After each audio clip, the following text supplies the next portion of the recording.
पिछले लेक्चर में हमने कुछ प्रैक्टिसेस एक्सप्लोर की थी कि किस तरीके से अगर हमारे पास कोई ऐसा प्रोजेक्ट हो जो कि फ़िल्म या फिर और किसी फ़िक्शन कैटेगरी का हो, तो उसको किस तरह उस पर हम काम करते हैं।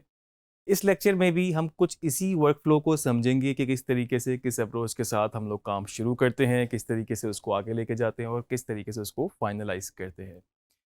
इस प्रोजेक्ट में मेरे पास एक ऐसा प्रोजेक्ट है जो एक इवेंट है और उसमें से हमने बेसिकली 2 मैगज़ीन शो एडिट किए हैं। काफ़ी डिफरेंट एक्सपीरियंस हो सकता है क्योंकि ये 2 दिन का इवेंट था, कंप्लीट इवेंट था और ऑलमोस्ट 1 दिन का इवेंट आपका 8 से 9 घंटे की उसकी रिकॉर्डिंग थी। डाटा मैनेजमेंट से लेके, ऑर्गेनाइज़ से लेके, फिर उनकी सिलेक्शन और सारा उसको असेंबल करना, सारे प्रोसीजर, सारे स्टेजेस ऑफ एडिटिंग इसमें शामिल हैं। हम स्टेप बाय स्टेप आपको दिखाते हैं कि किस तरीके से इसको कंपाइल किया गया और फिर उसको फाइनलाइज़ किया गया।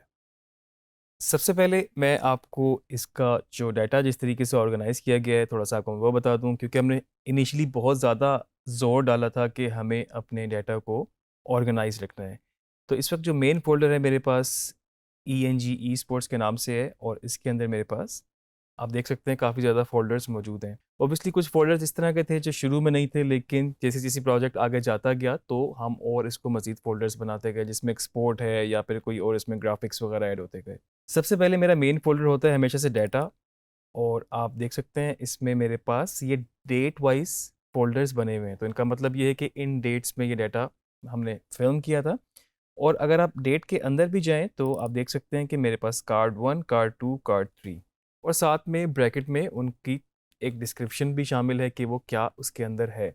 हम इस पे काफ़ी बात पहले भी कर चुके हैं। हम थोड़ा-सा आगे क्विकली इसको देख लेते हैं कि इसी तरह से बाकी फ़ोल्डर्स हैं। ड्रोन का डाटा था, ड्रोन के अंदर है और इस तरह से कुछ पिक्चर्स, रफ़ हमने सिंक किया इसको प्लूरल आइज़ के अंदर क्योंकि हमारे पास एक दिन में आप समझ लें कि कोई 7 कैमराज़ इस वक़्त जो थे वो रिकॉर्डिंग कर रहे थे। 4 कैमराज़ जो थे वो स्टेज पे थे, जो गेम को रिकॉर्ड कर रहे थे और वो ओबी पे लाइव एडिटिंग के थ्रू एडिट हो रहे थे। उसके अलावा उन सेटअप्स के अलावा क्योंकि वो कैमरे फिक्स कैमरास थे, वो एक ही जगह पे फिक्स थे, लेकिन उसके आस-पास जो एक्टिविटीज़ हो रही थी वो ईएनजी डिपार्टमेंट उसको हैंडल कर रहा होता है। तो कुछ इंटरव्यूज़, कुछ टेस्टिमोनियल्स, साउंड बाइट्स और इस तरह की चीज़ें, कुछ फीचर स्टोरीज़ बीच में इनकॉर्पोरेट करने के लिए डिफरेंट ईएनजी कैमरास भी बाहर इसको फ़िल्म कर रहे थे। 2 एनजी कैमरा इस वक़्त मेन थे, तीसरा हमारे पास ड्रोन था और उस सब का डाटा कंपाइल करके, सारा ओबी वाला डाटा कंपाइल करके ये एपिसोड्स आगे फाइनल बनाई गई। डाटा मैनेजमेंट की बात हो गई, उसके बाद टाइमलाइन पे जो मैं आपको थोड़ा-सा दिखा देता हूँ, सिंक का मैंने आपको बता दिया, प्लूरलाइज़ में ये सिंक किया गया और सिंक का अलग से फ़ोल्डर है, आगे फर्दर उनके एक्सएमएल एक्सपोर्ट हुए हुए हैं और उन एक्सएमएल को इम्पोर्ट किया गया अपने सॉफ्टवेयर प्रीमियर में। अभी जो आप ये इस वक़्त टाइमलाइन पे देख रहे हैं तो ये बेसिकली इस वक़्त इनकी फाइनल फ़ॉर्म मौजूद है आपके पास। तो आप देख सकते हैं इस वक़्त ये एक एपिसोड और ये दूसरा एपिसोड अगर ये इस पे जो इन आउट लगा हुआ है ड्यूरेशन मेरे पास आ रही है 58 मिनट 9 सेकंड 19 फ्रेम जो कि एपिसोड 2 है और ऑलमोस्ट यही ड्यूरेशन है एपिसोड 1 की। तो इस वक़्त जिस फ़ॉर्म में आप देख रहे हैं इसमें जो इससे पहले कुछ स्टेप्स इस तरह के थे जिस पे काम किया गया और आप देख सकते हैं इस वक़्त यहाँ पर ये जितने भी मेरे पास सीक्वेंस बने हुए हैं, ये इसी तरह स्टेप बाय स्टेप ऐड होते गए। इसमें अगर मैं आपको डे 2 का दिखाऊँ तो ये सारा डाटा इस वक़्त डे 2 का सिंक हुआ पड़ा हुआ है। अगर आप यहीं से अंदाज़ा लगा लें तो ये टोटल डाटा अराउंड साढ़े 3 घंटे का इस वक़्त ये डाटा मौजूद है, जो कि सिर्फ़ डे 2 का है और उसके अंदर जो 2 कैमराज़ थे, कैमरा 1 जो कि वीडियो 1 में और कैमरा 2 इसमें है कि इस फॉर्म में जो आपको नज़र आ रहा है ये प्लूरलाइज़ से सिंक होने के बाद यहाँ पर आया है और इस तरह करने से आसानी हो गई इसमें से एक्सट्रैक्ट करने की कि अगर आपको कोई चीज़ निकालनी है, अगर आपको कोई इंटरव्यू निकालना है तो आप देख सकते हैं कि ये इंटरव्यूज़ आपके पास यहाँ आ गए और उसके बाद आपने इंटरव्यूज़ जो जो भी जिस तरह से इसका स्क्रिप्ट हुआ होता है, तो आपके इंटरव्यूज़ पहले आ रहे थे, बाद में आ रहे थे या फिर वही इंटरव्यूज़ में से आपकी मेबी 3 स्टोरीज़ निकलती हो। तो उस तरीके से आपने यहाँ से सिलेक्ट करके उनको और डिफरेंट फ़ोल्डर्स के अंदर, डिफरेंट सीक्वेंस के अंदर आपने उसको कंपाइल करना शुरू कर दिया। अब आप देख सकते हैं मेरे पास जो ये वाला सीक्वेंस है रफ़ के नाम से, तो इस वक़्त सिलेक्टिव शॉट्स हैं और इसके ऊपर जो आप ये देख रहे हैं ये एक मैन्युअली मार्कर ऐड हुए हुए हैं, जिससे आपको अंदाज़ा हो रहा है कि इसके अंदर है क्या।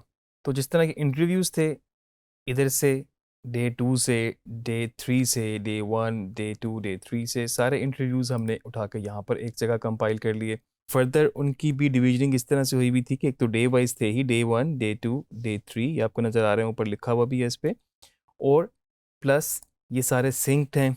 अगर 2 कैमरास यूज़ हुए थे इंटरव्यू में तो आप देख सकते हैं कि दोनों कैमरास कैम 1, कैम 2, और इसको मैं फर्दर चेक कर सकता हूँ। अगर मैं इस ऊपर वाले क्लिप को डिसेबल करूँ तो मुझे नीचे वाला क्लिप नज़र आ जाएगा, और ऊपर जो मेरे पास ये क्लिप था उधर मेरे पास कैम 2 है।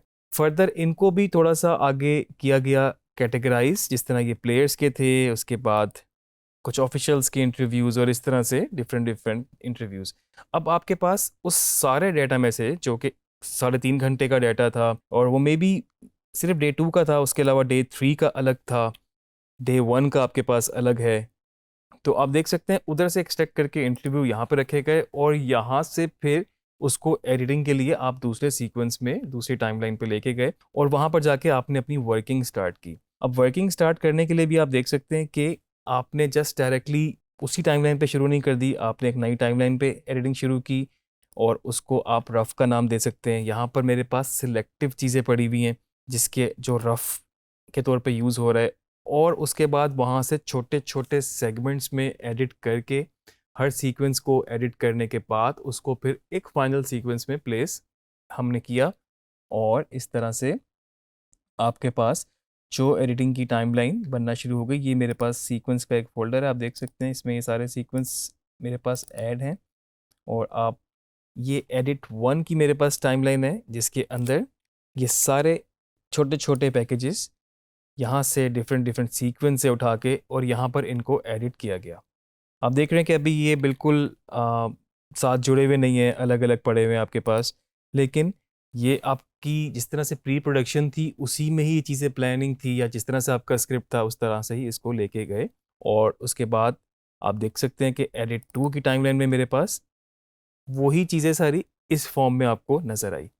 तो अभी तक जिन स्टेप से हम गुजरे, अगर मैं क्विकली आपको इनको समराइज़ करूं, तो हमने डाटा ऑर्गेनाइज, सिंक के बाद इसमें इंपोर्ट के बाद इसमें further categorise, day 1, day 2, day 3 अलग अलग से, क्योंकि डाटा बहुत ज़्यादा था। अगर थोड़ा होता आप एक सीक्वेंस यूज़ करते, मे बी आप गैप के साथ रखते और साथ में किसी मार्कर के थ्रू उसको स्पेसिफाई कर देते, ये डे 1 है, डे 2 है, डे 3 है, या कैम 1 है, कैम 2 है। लेकिन इस केस में डाटा बहुत ज़्यादा था। फिर उन अलग अलग डेज़ के सीक्वेंस में से जो ज़रूरत की चीज़ थी, जो आपको एडिट करना था, जो आपको चाहिए था, वो वहाँ से एक्सट्रैक्ट की गई, वो वहाँ से निकाली गई, और उसके बाद फिर उनको भी अलग टाइमलाइन पे एडिट किया गया। क्योंकि अगर आप उसी टाइमलाइन पे एडिट करते, आप सोच सकते हैं 3.5 घंटे का डाटा है, एक गलत कमांड से अगर आपसे कोई डिलीट हो जाए या फिर कुछ और डिस्टर्बेंस हो जाए, कोई चीज़ मूव हो जाए, सिंक आउट हो जाए, तो ये पॉसिबिलिटीज़ भी होती हैं। फिर अलग सीक्वेंस में उनको रखा गया, वहाँ पर उनको अलग अलग तरीके से एडिट किया गया। डिफरेंट सोर्सेज से फुटेजेस लग रही थी, उसमें कुछ ओबी से लग रही थी, कुछ इसमें डाटा था, मे बी कोई ग्राफिक्स थे, सारी चीज़ें क्रिएट करके अलग अलग सीक्वेंस के बाद उसको एक फाइनल सीक्वेंस में लेके जाया गया। इवन यहाँ पर भी अभी बात पूरी नहीं हुई, यहाँ पर सिर्फ उनको जोड़ दिया गया। आप यहाँ पर कह सकते हैं कि यहाँ पर एक एपिसोड का आपके पास रफ, जो एडिट रफ होता है, वो इस वक्त आपका पूरा हो गया। इसके बाद आप फाइन में गए, जिसमें म्यूज़िक है, जिसमें साथ में लिंक है, किस तरीके से कौन सा सीक्वेंस आ रहा है, कोई चीज़ आगे पीछे हो रही है, कहीं पर लिंक बन रहा है, नहीं बन रहा। तो ये सारी जो स्टेजेस ऑफ एडिटिंग हमने पहले पढ़ी थी, वही हम यहाँ पर फॉलो कर रहे हैं, और उस तरीके से ही हम इसको फाइन के बाद फिर फाइनल की तरफ लेके गए।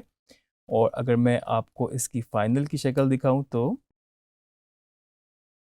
ये आपके पास फाइनल इस फॉर्म में है, जिसमें आप देख सकते हैं कि सारे छोटे छोटे छोटे सेगमेंट्स बन बन के यहाँ पर कंपाइल हो गए। एडजस्टमेंट लेयर में इस पर कलर ग्रेडिंग शामिल है। ये सारे वही क्लिप्स हैं जो एज इट इज़ वैसे ही पड़े हैं। हम क्विकली थोड़ा सा इसको देखते भी हैं। ये हमारे पास यहाँ से एपिसोड शुरू हो रहे हैं, हम इसको फुल स्क्रीन करते हैं यहाँ से। टिल्डा की The gorgeous city of Islamabad welcomes all gamers and gaming enthusiasts to Pakistan's biggest ever esports festival, Mountain Dew's Gamers Galaxy. तो आप देख सकते हैं अभी इसमें कुछ चीज़ें साथ कनेक्ट नहीं हो सकी, ऑफलाइन भी हैं, लेकिन आपको एक आइडिया हो गया कि किस तरीके से अब ये जो थी गेमिंग की, ये अलग स्क्रीन रिकॉर्डिंग थी, इसका डाटा अलग तरीके से ऑर्गेनाइज और अलग तरीके से फिर इसके साथ सिंक किया गया। मैं यहाँ से इसकी क्वालिटी थोड़ी सी डाउन कर देता हूँ ताकि आपका प्लेबैक जो है स्मूथ रहे।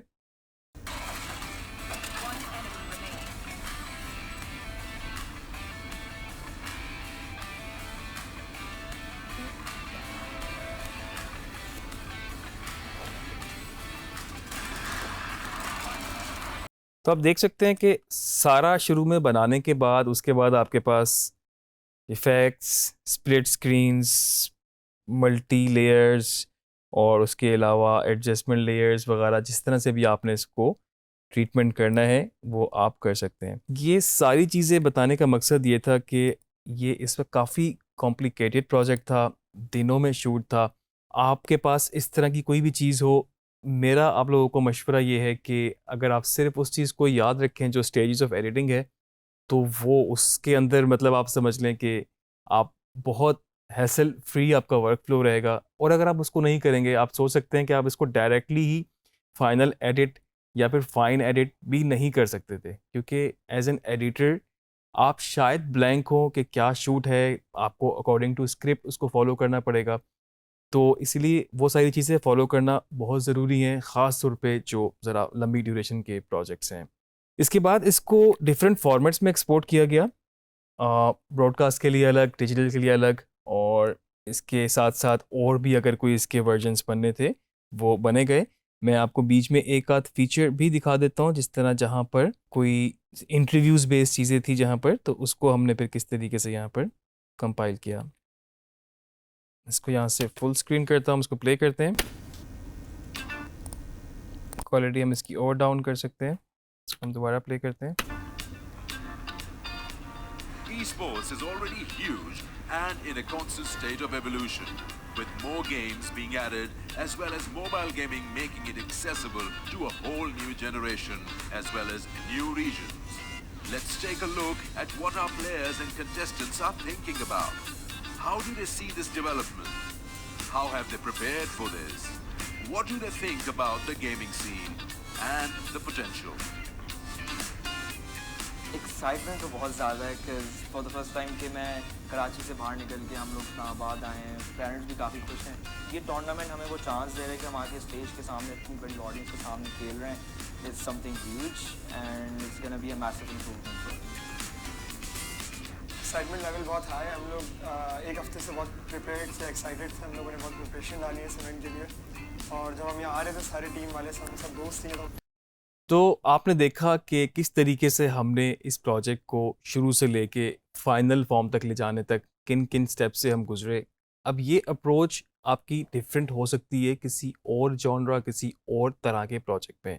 फिक्शन में तकरीबन यही चीज़ें थी, हमने सीक्वेंस बना के, multiple sequence, scene by scene बना के एडिट किया। इसमें भी हमने सीक्वेंस बनाए, लेकिन हमने थोड़ा सा स्टेप बाय स्टेप इसको आगे लेके गए। अगर एक जगह हमने इंटरव्यूज़ कंपाइल किए, तो नेक्स्ट सीक्वेंस में हमने उन्हीं इंटरव्यूज़ को पकड़ के उनकी स्टोरी, उनका पैकेज, प्रॉपर फीचर बना के रेडी किया, और उसके बाद फिर फर्दर उनको एज एन उनका स्ट्रक्चर बनाने में, कंपाइल करने में हमने और सीक्वेंस का इस्तेमाल किया। तो ये जितनी भी सारी चीज़ें हैं, जितनी भी सारी बातें हैं, इसमें कोई हार्ड एंड फास्ट रूल हो नहीं सकता। ये जो वर्क फ्लो है, ये सारा प्रोसीजर है, आपको हमेशा से डिसाइड करना होगा, आपको हमेशा से इम्प्रोवाइज़ करना होगा। आपने जितनी प्रैक्टिस करेंगे आपके लिए उतना बेहतर होता जाएगा। लेकिन इसमें ये चीज़ें जो हैं, स्टेजेस ऑफ एडिटिंग, वो मैं समझता हूँ कि हमेशा से बहुत हेल्पफुल रहती हैं। उन स्टेज को फॉलो करते हुए आप बहुत सारी चीज़ों से बच जाते हैं। देखें, अगर आपके पास रफ़ कट भी बन जाएगा, रफ़ स्ट्रक्चर भी बन जाएगा, तो आपके लिए खुद से चीज़ें समझना, करना और उसको आगे फर्दर लेके जाना आसान हो जाएंगी। उस रफ़ के लिए आपको वो सारा असेंबल, सिलेक्शन, सारी चीज़ों से भी गुजरना पड़ेगा। तो वही स्टेजेस आपके लिए हमेशा से हेल्पफुल रहेंगी। मुझे उम्मीद है कि इस तरह का प्रोजेक्ट देखने में बिल्कुल टाइमलाइन पे सारी चीज़ें रॉ फॉर्म में, फुटेज से लेके, और उसके बाद एडजस्टमेंट लेयर, मल्टीपल लेयर्स पे किस तरह से काम हुआ हुआ है और कौन सी चीज़ किस तरह से प्लेस है। मुझे उम्मीद है कि आपको ये बेहतरीन अंडरस्टैंडिंग हुई होगी इसकी, सारे वर्क फ्लो की और सारी मैनेजमेंट की। और आगे लेक्चर में मज़ीद चीज़ों के ऊपर बात करेंगे। प्रैक्टिस करते रहें, चीज़ें प्रैक्टिस करने से ही आप आगे चीज़ें सीख सकेंगे और नेक्स्ट लेक्चर में हम और चीज़ों के ऊपर बात करेंगे।